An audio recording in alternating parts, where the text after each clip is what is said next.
우리는 살면서 많은 불편한 진실들과 마주하게 됩니다. 무심코 남들이 그렇게 하니까 따라하고 있던 것들이 더 이상 진실이 아님을 알게 되었을 때 여러분이라면 어떻게 하시겠습니까? 오늘은 우리 교육의 불편한 진실 중 하나인 사교육에 대해서 알아보겠습니다.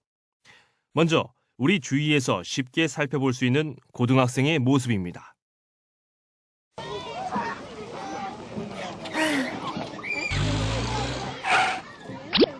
잘 들어가. 그래, 내일 봐. 꼭지점 좌표가 마이너스 3,0인 2차 함수식은 y는 ax 플러스 3의 제곱이라고 할 수 있잖아. 그런데 이 그래프가 마이너스 5, 마이너스 8을 지나니까 이 점의 좌표를 함수식에 마이너스 8은 우리 딸 힘들지? 이제 그만 씻고 들어가서 공부해. 엄마, 나 학원 그만 다니면 안 돼요? 엄마 친구 아들 고봉이가 개인 과외 받고 요즘 1등 한다던데. 그럼 너도 과외 받을래? 걘 자기 엄마 닮아서 머리도 좋고 원래 공부도 잘했잖아요.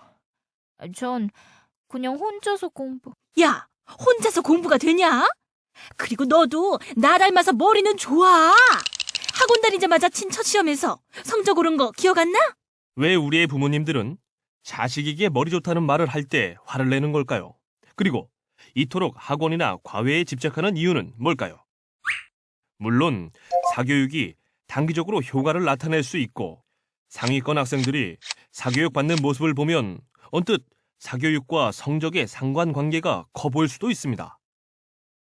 하지만 전문가들의 연구 결과에 따르면 사교육 투자와 성적 향상의 효과는 학년이 오를수록 감소해 장기적인 효과는 거의 없다고 합니다.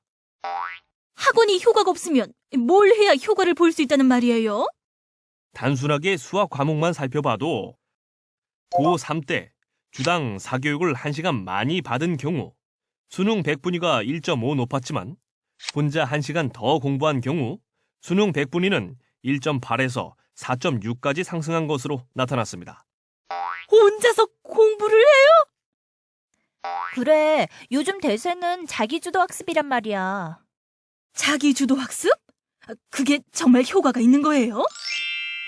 여기 사교육과 자기주도 학습을 비교한 자료가 있는데요.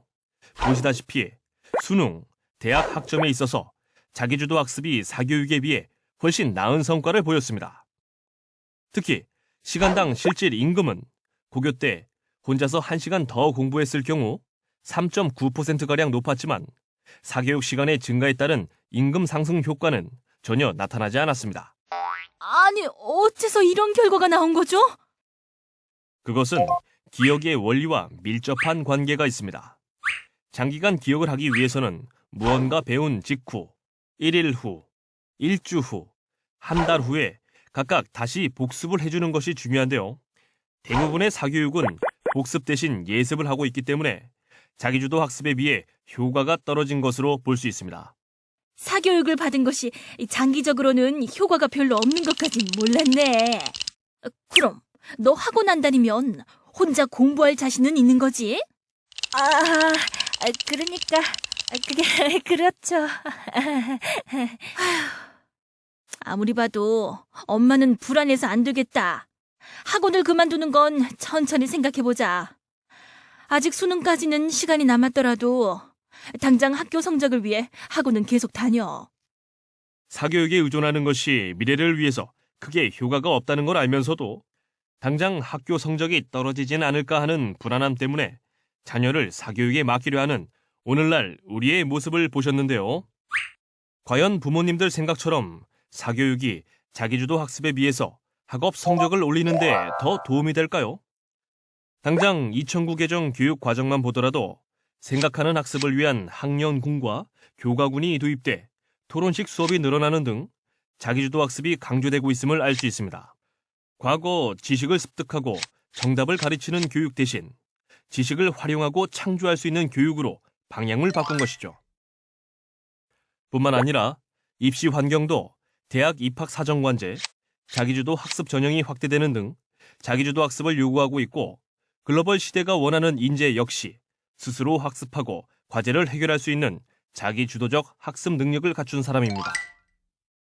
아휴, 그럼 학원 끊고 스스로 한번 해봐. 성적만 잘 나오면 되니까. 네, 한번 해볼게요.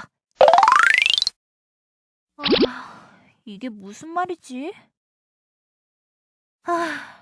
졸려. 일단 잠부터 깨야지. 내가 지금 모두 보니까 대피하십시오. 야, 너 요즘 무슨 좋은 일 있어? 피부가 완전 도자기인데? 글쎄. 학원 안 가고 일찍 자서 그런가? 뭐? 이제 학원 안 다니는 거야? 응. 그런데 이게 잘하는 건지 모르겠어. 사실 학원에선 선행학습하고 진도 빼느라 제대로 알지도 못한 채 넘어간 경우가 많아서 그만둔 건데 막상 혼자 해보려니까 뭘 어떻게 해야 할지 잘 모르겠어. 학원이 좀 그렇지. 야, 넌 오래전부터 혼자 하고 있잖아. 넌 어떻게 하고 있어? 그게 이런 말해도 내 이야기를 잘 안 믿어서 웬만하면 말하지 않는데. 뭔데 그래?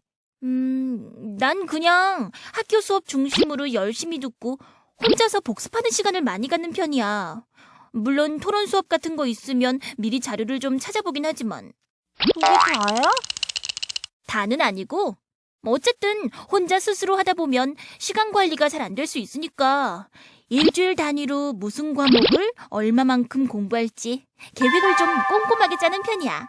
예상한 만큼 공부를 못할 상황에 대비해서 비워둔 시간까지 포함해서.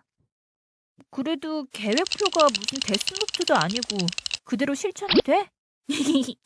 그게 제일 힘든데 난 일기에다가 그날 학습량을 써서 체크를 하고 있는데 많은 도움이 되더라고.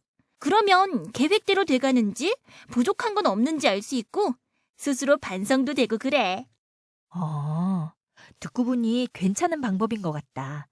암튼 성적도 성적이지만 누군가 짜준 시간표에 나를 억지로 맞추는 게 아니니까 취미 활동할 시간을 만들 수 있어서 진짜 좋아. 사실 요즘 기타 배우고 있는데 스트레스도 풀리고 진짜 재미있는 것 같아.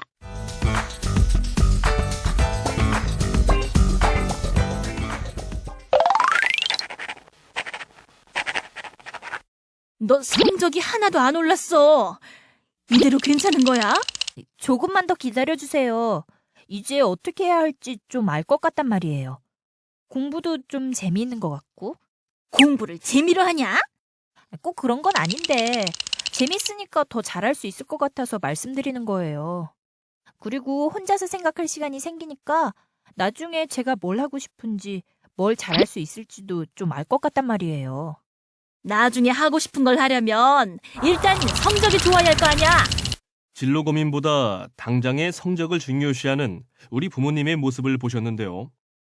청소년기는 일생을 좌우할 수 있는 시기로 진로 고민은 성적 못지않게 중요합니다.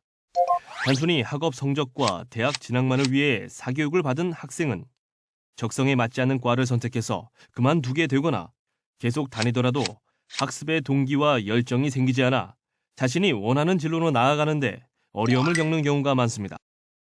반면 능동적으로 교과를 선택하고 봉사활동과 동아리 활동 등 창의성과 리더십을 키울 수 있는 다양한 활동을 해본 학생의 경우 자신의 적성과 소질을 이해한 가운데 자기 주도적으로 진로를 탐색하고 직업을 선택하기 때문에 자아를 실현할 확률이 훨씬 높은 것으로 조사되고 있습니다. 그럼 끝으로 사교의 학생의 다음 성적표가 통지된 날을 보면서 이 시간 마치겠습니다. 이번에도 성적 안 오르면 학원 가는 걸로 약속한 거 기억... 우리 딸 뭐 먹고 싶어? 꽃등심, 샥스핀, 킹크랩이요. 그건 다음에 성적이 더 높아지면 생각해보자. 뭐예요? 학원비도 안 드리고 이만큼이나 했는데. 알았어. 먹으러 가자고.